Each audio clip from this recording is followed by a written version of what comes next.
মুগ্ধের মৃত্যুর চেয়েও কম ধরা যাবে না মাসুদের মৃত্যুকে। মুগ্ধ মৃত্যুর সময় বলেছিল কারো পানি লাগবে পানি, আর মাসুদ মৃত্যুর সময় বলেছিল ভাইয়া একটু পানি হবে, কিন্তু তার পানি জোটেনি। মাসুদ তিনি কন্যা সন্তানের বাবা হয়েছিলেন, তার মেয়ের বয়স ছিল মাত্র 5 দিন। তার মেয়ের জীবন বাঁচানোর জন্য ওষুধ আনতে গিয়েছিলেন ফার্মেসিতে, কিন্তু সেখানেই দুর্বৃত্তদের হামলায় নিজেই লাশ হয়ে ফিরতে হয়েছে। এবং তার এই 5 দিনের কন্যা সন্তান মর্গে গিয়ে অপেক্ষা করতে হয়েছে তার বাবার লাশের জন্য। মাসুদকে কেন মারা হয়? কারণ তার দোষ, সে ছাত্রলীগের একজন নেতা ছিল, কিন্তু তদন্ত করে জানা যায় সে 10 বছর পূর্বে সে ছাত্রলীগ থেকে পদত্যাগ করে সাধারণভাবে জীবনযাপন করেছিল।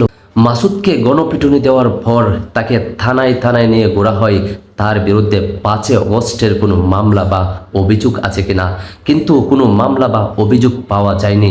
তারপর তাকে হাসপাতালে নেওয়া হয়, হাসপাতালের ফ্লোরে তাকে ফেলে রাখা হয়।